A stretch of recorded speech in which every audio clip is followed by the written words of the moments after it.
Pay down debt before cash and dividend yields.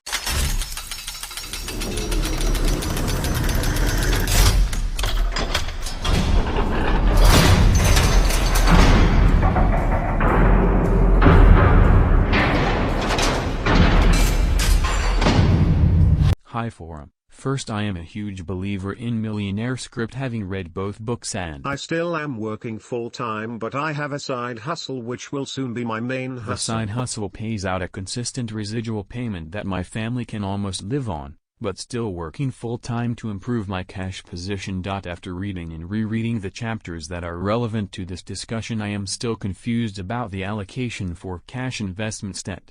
I owe about $450,000 on my current mortgage on a 30-year fixed rate of 3.25%. My question for the forum is, do I pay down my debt first, and then continue to build a cash position and then start moving into investments that yield a 5% Do I kill the dividend? debt before I do anything else? Thanks in advance. Build cash reserves? Investments that yield 5% pay down a I'm Roth always mortgage. a fan of paying debt down for a guaranteed return. In this case, the guaranteed return is 3.25%. That might not seem exciting, and strictly financially speaking, it is better to allocate the money in better yields. But those yields also have downside risk. I also come from a place where having no mortgage is incredible, wonderful, and really frees up a lot of discretionary cash. My Welcome personal to approach is that I only kill the debt which has a higher interest than my investments can make. For that, I look at my investments in two separate categories: trading options and dividend investing. With my options trading, I make about 30% to 50% so annually. I do not take this rate into account. My dividend investments yield is currently 4.3% entire portfolio yield, so I pay down all debt with interest higher than that, which is pretty much everything except the mortgage. Besides paying off my debt, I still save a small amount to my savings reserves and investing. I trade and invest as a business, so I build up my business too, but my ratio is like 4 to 4 to 2: debt, business, savings. On top of it, look at it this way: if you save money which can generate a 12% return annually in the next 30 years, or focus on paying a debt which costs you 3.4% annually in the next 30 years, what will make you better off 30 years from now? I think, in this case, the math is clear and easy. In about 15 years, you can withdraw your investment and pay your mortgage off completely, if you want to. Of course, it goes down to math and your financial situation. If your investments can make more than 12% annually and you can pay the mortgage faster than 15 years, or with higher investments or business returns faster than what your returns can return, for example, your investments generate income to pay off your mortgage in 5 years but you still can pay your mortgage off faster than 5 years, then still go for paying off the mortgage. I owe $288,000 on my 30 years mortgage at 3.5%, so to me it would be wasting money paying off that mortgage. I'd rather use that money to generate income, and then that income will pay the mortgage off. MJ, you are an inspiration. I just wish I read your book 20 years ago. The only advice I can't follow is my wife won't let us move out of Chicago. Best wishes, Tim. Thanks for the reply. It does make sense, but I don't have the ability to trade options. And if you save money with a 12% return, you can't get 12% from bank savings or CD, so isn't there a fair amount of risk to get 12% return? Versus no risk paying down the mortgage? Hey Tim, that's one hell of a mortgage you got there. Let's say that you decide to pay off the debt first. How do you plan on doing it? I would throw one lump sum payment at it to start from savings. And then every month any windfall from my full-time gig or side hustle I would throw at it once core expenses are paid for month. Also thought about taking 100% of the commission payments from the side hustle each month to pay down the mortgage. Our only debt is the mortgage. Over time, markets go up.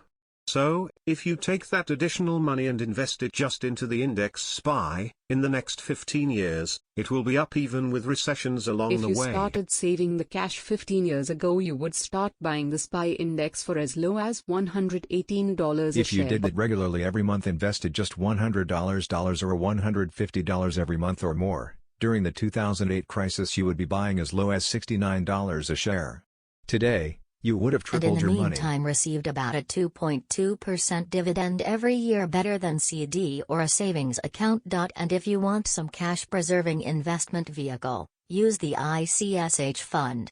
It holds value and pays a 2.20% I use dividend. it in lieu of a savings account. As you can see, the fund is pretty much growthless. It holds value. It fluctuates within 0.50 only, so it is almost like a bank account. The drop in 2020 looks scary, but it was only a drop of 3.5% while the entire market dropped 40%, so to me, no big deal. And it pays the 2.2% annual dividend compared to 0.80% high-yield savings accounts today. This all depends on your risk appetite. But risk in the market and risk in the business seem equal to me. You can spend years and tons of money developing a business and yet in the end fail and start over. The same is the stock market or real estate market. Are there any special conditions for the loan? For example, lump sum payment only goes to the principal or not? Do you have a max percent on the fixed rate or can the lender alter it? Any limits on how much and when you can pay? Etc. Very insightful, thank you. I do have invest in a low index fund, but I should look at I SPY. have thought of this for a few years and I am always somewhere in between. I pay a little extra that I wouldn't notice if I kept it and put as much as I can into investing. Not only the market. I just lowered my mortgage to 2.85% from 4.5%. I was already paying extra, no a lot, but enough to bring 30 down to 22 years. With a fee I can act like nothing has changed and it knocks it closer to an 18 year. This isn't much, but I can do better with investing, and paying extra makes me feel like I am making progress. I'm only 33, so while I want to be debt-free, my focus is on investments and business. I don't think I will be in this house for 10 more years. Probably not even 5. If it was my forever home, I imagine I would like the freedom of having zero debt. A $450,000 mortgage in Chicago? Unfortunately, there doesn't seem to be much appreciation in Chicago. You need to convince your wife to let you move. Lolly, I'm also in the MJ camp of having little or no debt. However, I did use a lot of debt to purchase my real estate. Then I used my e-commerce profits to pay down those mortgages. The main issue with investing is that it is possible to lose If you that had money. $450,000 and you put it into the stock market and then it became worth $400,000, would you be able to stomach it? So it really depends on your risk tolerance. You say that you can find investments that yield 5% minimum. What are those? 5% after taxes would be a wash with a 3.5% How loan. much equity in the house? Do you have high-rate loans like credit cards? If your only debt is your home, I'll stick to my original advice and take the guaranteed return. Start taking out big chunks of your mortgage. If you pay excess principal early in the loan, you knock out dozens of payments and reduce the life of the loan. $307,000 in equity and zero credit card debt, no other loans. Our only debt I is the am going house. to start paying down the 30-year principal in chunks, but also be mindful of the other opportunities outlined in the book. To be honest, I think that's a great strategy. Try imagine your life without the mortgage. When debt-free, life overhead sinks to just basic necessities: food, property taxes, gas, and insurance. An idea: make double or triple principal payments, or refee for 15 years and keep making the same added principal payments. Put a set $XXK into an investment fund. Use it to turn $1 into $2. Buy small companies, set up a family of online businesses, look for partners, create other revenue streams. Use any free cash flow to pay that mortgage. These one is key. You will learn so much! Real estate, maybe in the area you want to move. Find a few rentals and make a few trips to see them. Might get the boss to think about moving. Use any free cash flow after reserves or pay downs to pay that mortgage. Or if your wife would allow, sell the home. Get a tax-free capital gain. Buy a new house for $300,000 and have no mortgage instantly.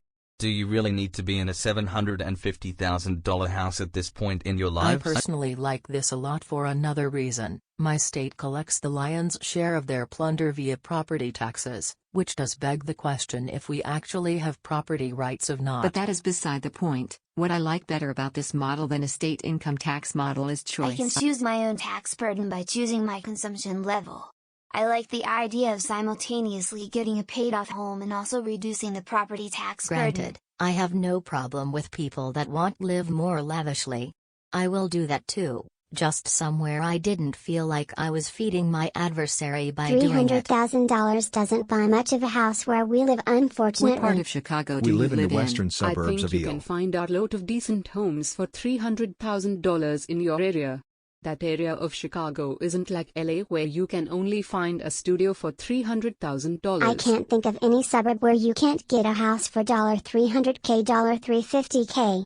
Maybe in the Barrington North and South, Kildare or Inverness. It's not like you are in Glencoe. It all comes down to whether you can sacrifice now to have an easier life later on.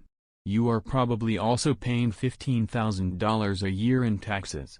Imagine going from that to no mortgage and $5,000 in taxes. That's an instant $5,000 a month in savings.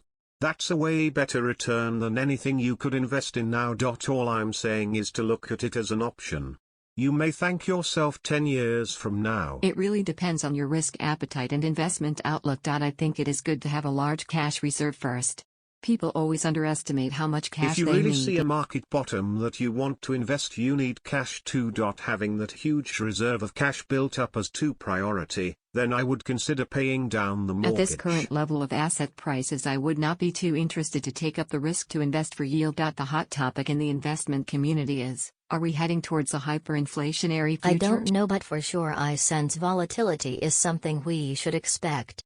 If inflation goes out of control, you already stand to gain from your fixed-rate mortgage, which is your biggest investment. Having the cash as extra dry powder to catch buying opportunity in any short-term deflationary assets mega sales is a good feeling. Another reason why I like paying down a mortgage and owning your house clear is because it is a hard asset. The way the money printers are running in overdrive, it's nice to know that if there is mega inflation or some kind of dollar reset, your house should carry its the value. The only financial tie your house carries is its carrying cost and the property taxes. Unfortunately, if shit hits the fan, I wouldn't expect any politician in Illinois to protect homeowners, which nowadays is deemed rich. It is funny how you get many different perspectives from the same question, right?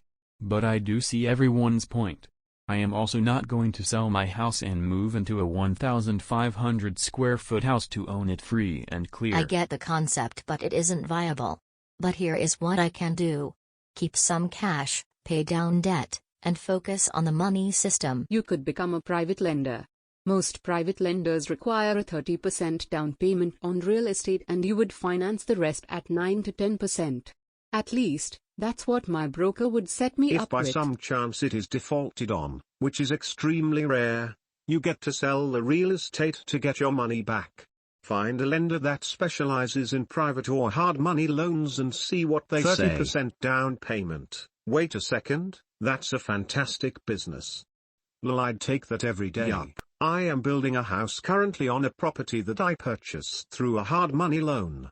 Cost was $185K and I put down $60K, 9% interest rate. If I default, guess what? My private lender gets to sell the property at market value, or even on a fire sale. He gets his money back plus my down payment money. My broker does these types of transactions all the time. Keep in mind, hard money loans are also known as bridge loans.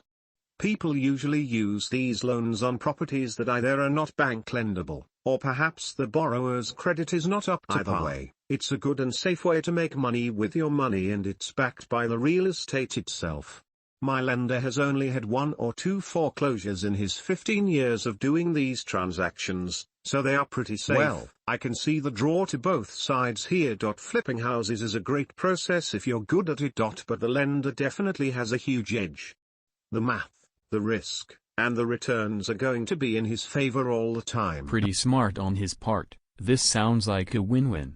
Flipping sounds better when you have less money. Lending seems better when you already have multiple millions in cash. Correct, but you don't even have to have millions in cash.